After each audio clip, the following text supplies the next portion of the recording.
Hola, ¿qué tal? Paz y bien, les habla el Padre Rubén Francisco Bellante y estamos siguiendo con esta espiritualidad de la misa, esta catequesis sobre la historia, las partes de la misa, los elementos que usamos en la Eucaristía. Dijimos que era mejor decir Eucaristía, con el fin, con el objetivo de que realmente les pueda ayudar a vivir mejor lo que es el centro, el culmen, la fuente de nuestra vida cristiana, que es la Eucaristía.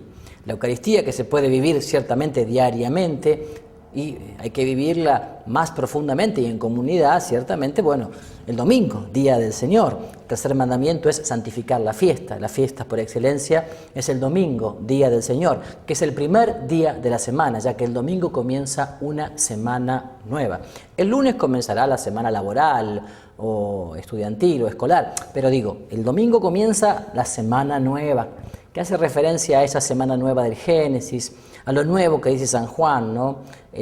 La semana de la historia, diría un teólogo, que da un comienzo nuevo a la posibilidad de nuestra conversión, de confiar, de esperar, de ser hijos de Dios, o sea, lo nuevo que deja atrás lo viejo, lo que ya pasó, lo que ya no es, que nos da siempre la posibilidad de asombrarnos por esa oportunidad que nos da el amor incondicional de Dios y su fidelidad de empezar de nuevo. Qué lindo llegar cantando a tu casa, Padre Dios, y hermanados en el canto comenzar nuestra oración, darte gracias y alabanzas, pedirte ayuda y perdón. Qué lindo llegar cantando a tu casa, Padre Dios. Y tenemos una serie de elementos en el presbiterio, habíamos dicho en el último programa, y entre ellos, ciertamente, un lugar central lo ocupa la mesa del altar, que generalmente es una mesa firme, una mesa de piedra, de mármol, que incluso a veces suele tener aquí en el medio, sobre la parte en que se consagra, como otra piedra que se llama la piedra del ara, que dentro suele tener reliquias de algunos santos y santas, mártires o no, pero que en el fondo lo que queremos significar con eso es que celebramos el único sacrificio de Cristo, sumo y eterno sacerdote, uniéndolo ciertamente al sacrificio de la vida de los testigos de la fe, mártires, santos y santas. Ese es el sentido que tiene o que tenía en su momento las reliquias y que sigue teniendo en los altares consagrados especialmente, ¿verdad? Bueno, digo que tiene que ser el altar una mesa sólida, firme. Digo, generalmente es de piedra, de mármol, más grande, más chica, según también la dimensión del propio templo. Bueno, es una mesa de fiesta, sin lugar a dudas, es una mesa de fiesta, por eso que está revestida de un mantel blanco, mantel blanco a veces bordado, bueno, porque es una mesa de fiesta, tiene un mantel blanco, tiene flores, tiene luces que se encienden durante la celebración de la misa, de la Eucaristía, pueden ser 2, pueden ser 4, según la mayor o menor solemnidad de la Eucaristía que se está celebrando, la fiesta de la Virgen, Corpus Christi, algún santo, se le pone a veces más luces, sobre todo en la Pascua, un gran sinnúmero así de luces encendidas y de muchas flores blancas, sobre todo alrededor, como señal de solemnidad. De esa manera distinguimos lo que es el tiempo ordinario de la liturgia, de lo que puede ser una fiesta, de lo que puede ser una solemnidad, ¿verdad? Y bueno, eso es importante. Entonces, por eso digo que la mesa es un altar de fiesta, porque la misa es una invitación a un banquete de fiesta, sin lugar a dudas. Vamos a alimentarnos de la palabra de Dios y de la Eucaristía, del cuerpo y la sangre de Jesús. Por eso es una mesa de fiesta, porque la misa es una invitación a un banquete y a una fiesta, con la alegría de los redimidos y los salvados por la sangre de Cristo Jesús. Por eso hay que venir con un corazón de fiesta a la misa. Después, si se puede venir con un traje de fiesta digno, no lujoso, pero digno, mucho mejor. Pero lo más importante es descubrir que el traje de fiesta interior, es decir, la túnica de la gracia del bautismo, es la que debe estar inmaculada, sin mácula, sin mancha. Porque a veces nos venimos muy floripaleados a la misa, todos producidos, dirían hoy los chicos, pero por dentro hay huesos podridos, como los sepulcros blanqueados. Entonces, qué importante es esto. La misa es un banquete, es una comida, estamos invitados. Ahora, también la misa es un sacrificio. ¡Ay! Ya ponemos cara de sacrificio. A ver, la misa es la cara de sacrificio. Sacrificio, sacrum factum, es decir, un hecho sagrado. Claro. Porque cada misa, cada Eucaristía es la renovación y la reactualización de la última cena, Jueves Santo, de la pasión del Viernes Santo y de la resurrección del Domingo de Pascua, es decir, del misterio pascual, del triduo pascual. Entonces, en cada misa, Jesús, el Hijo de Dios, nuestro hermano mayor, tomando la pedagogía que él mismo como judío había visto en su pueblo, en la sinagoga, en fin, en el templo de Jerusalén, él mismo, Jesús, se hace por nosotros y para nosotros altar, víctima y sacerdote. Durante la celebración de la misa, de la Eucaristía, el altar representa a Cristo mismo. Y es Cristo mismo el que se ofrece como víctima, como sacrificio. Y es Cristo mismo, Jesús, quien preside la misa en la persona del sacerdote que preside, sea quien fuere. Cuando el sacerdote preside la misa, es Cristo mismo quien preside. Cuando el sacerdote celebra el bautismo, es Cristo mismo quien celebra. Cuando el sacerdote predica la palabra, es Cristo mismo quien predica. Sumo y eterno sacerdote, de quien dependen, una forma de decir, de quien dimana todo auténtico sacerdocio, que es nada más y nada menos que la mediación entre Dios y los hombres, entre Dios y su pueblo. Eso es ser sacerdote, ser puente, ser canal, ser pontífice, puente. Por eso, el único pontífice máximo, el único puente entre Dios y los hombres es Jesucristo, sumo y eterno sacerdote. Los demás lo somos unidos a Él, por su gracia. ¿Está claro? Muy bien. Y aquí hago un paréntesis que me parece importante para recordar por qué Jesús toma esto. No se olviden que nosotros somos de la tradición judía, o sea, nuestra Biblia, nuestra cultura, nuestra fe es judeo-cristiana, ¿verdad? Y no podemos negar que Jesús, en su historia, en su cultura, era un judío y que pertenecía al pueblo judío. Entonces, qué importante que es esto, porque Jesús, desde niño, su madre, su padre adoptivo, en fin, le había enseñado esto, que cada año para la Pascua iban peregrinando hacia el templo de Jerusalén, centro, lugar del culto, corazón de la fe judeo, de la fe judía, y allí, según las posibilidades, había familias que ofrecían un sacrificio de un cordero, otros de pichones de paloma, en fin, según las circunstancias. Los sacerdotes del Antiguo Testamento y del Templo de Jerusalén hacían el sacrificio de ese cordero delante de la familia que lo había traído. Hacían el sacrificio de ese cordero en la Pascua, lo sacrificaban, lo dividían en dos.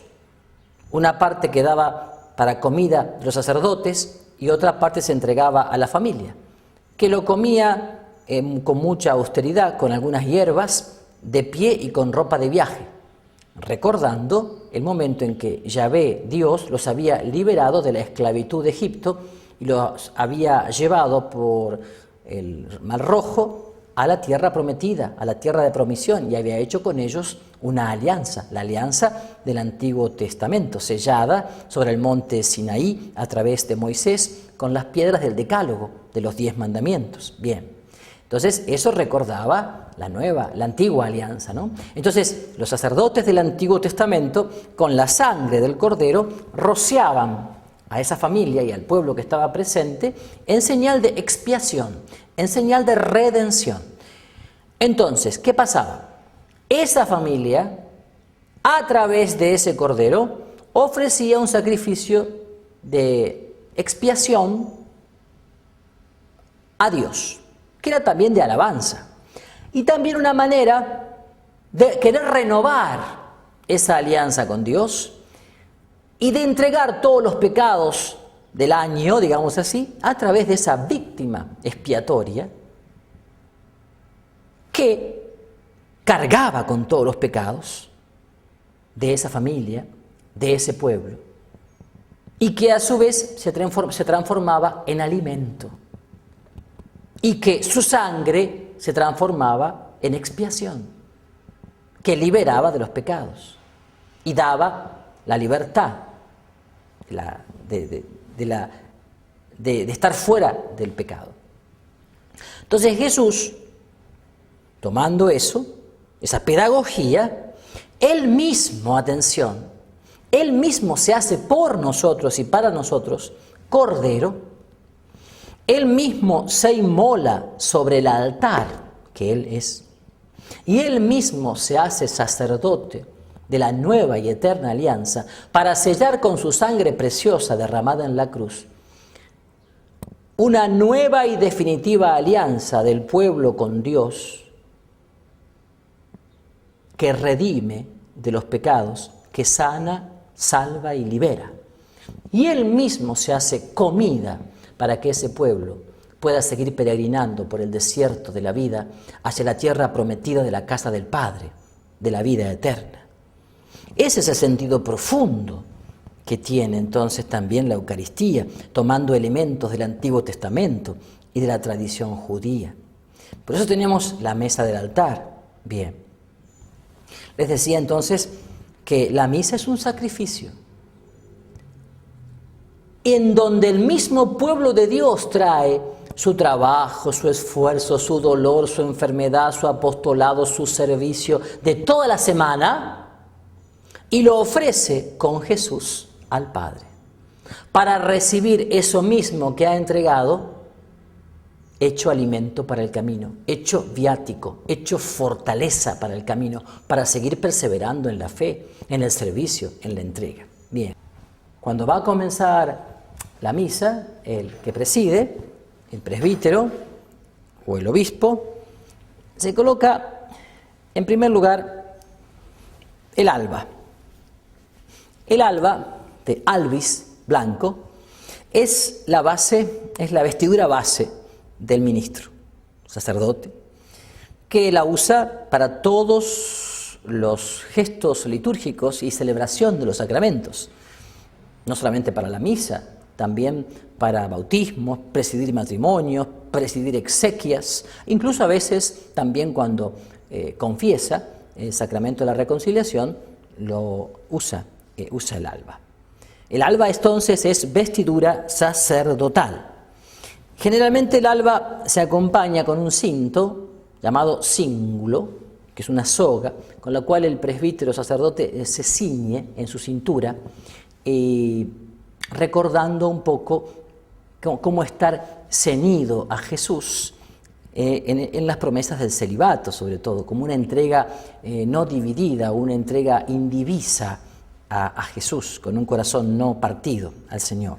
Entonces, el alba, ya no quiero hacer una historia de las vestiduras litúrgicas porque llevaría mucho tiempo, pero el alba se comenzó a usar varios siglos después de la partida de Jesús visiblemente de este mundo, sobre todo cuando los bárbaros invadieron desde el norte de Europa los países latinos, sobre todo Italia, Francia, España, en fin, que ya tenían comunidades cristianas y barbarizaron todas las costumbres, la lengua, las vestiduras, las comidas, las costumbres, de tal manera fueron barbarizadas las costumbres que se decidió, por ejemplo, poner el latín, que era la lengua madre de las lenguas romances, del castellano, del italiano, del francés, bueno, del rumano, del portugués, para volver a tener pureza en el lenguaje, porque se había barbarizado las costumbres.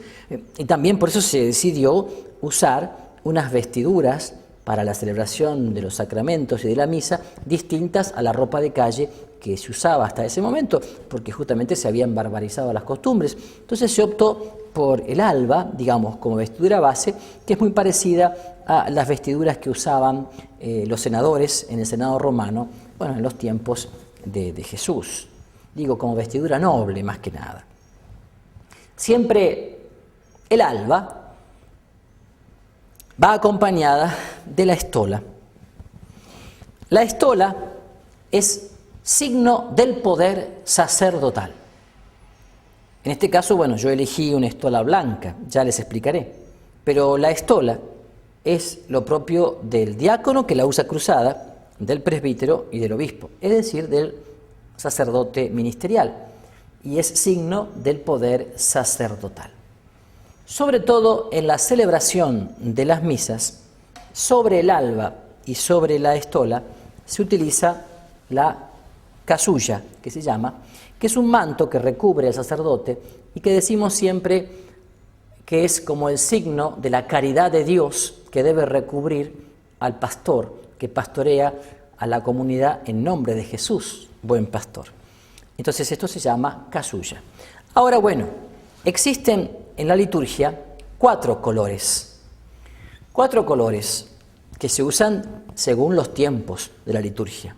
Por ejemplo, el blanco es el color de fiesta. Se usa la estola y la casulla blanca, por ejemplo, en el tiempo de Navidad, el tiempo fuerte de Navidad, el tiempo fuerte de la Pascua. También se utiliza en la celebración de algunas fiestas marianas o Corpus Christi, etc. El blanco es un color de alegría, un color de fiesta. Después está el color verde en la estola y en la casulla, que se usa en el denominado tiempo durante el año o tiempo ordinario, que es el tiempo que nos recuerda siempre el peregrinar de nuestra vida. Y es el tiempo que va quedando en el medio entre los tiempos fuertes. ¿Tiempo fuerte a qué se llama en la liturgia? Tiempo fuerte se le llama a unas semanas donde gracias especiales se derraman sobre el pueblo de Dios porque se están preparando celebraciones muy importantes para la fe cristiana. Por ejemplo, el tiempo de Adviento, que es un tiempo de 4 semanas que prepara la Navidad del Señor, el nacimiento del Salvador. Por ejemplo, la Cuaresma, que es un tiempo fuerte de 40 días que prepara otro tiempo fuertísimo, que es la Pascua, la resurrección de Jesús, la Semana Santa y el tiempo pascual. ¿Me explico? Bueno, entre los tiempos fuertes quedan semanas o meses, que es el tiempo durante el año y que se usa el color verde. El color violeta o morado, que es color de austeridad, de penitencia, se usa durante todo el tiempo de Adviento, muy especialmente durante la Cuaresma, que es signo de penitencia, de conversión. También se usa en algunas ocasiones para presidir exequias o también para presidir alguna celebración penitencial. Nos queda luego el color rojo en la estola y en la casulla, que es el color del Espíritu Santo, pero también el color de los mártires. Entonces se usa para presidir la misa de Pentecostés, se usa para presidir la misa de la fiesta de los apóstoles y también de otros mártires que se van dando durante el año. Estos son los 4 colores litúrgicos más importantes. Puede haber otros que se usan en ocasiones, como el color celeste en la casulla para presidir algunas misas dedicadas a la Virgen María, y algún otro color que queda por allí que generalmente no se usa frecuentemente. Hay elementos interesantes. Después quiero hablar del libro de la lectura, como dice la gente, o leccionario, que es el nombre más correcto.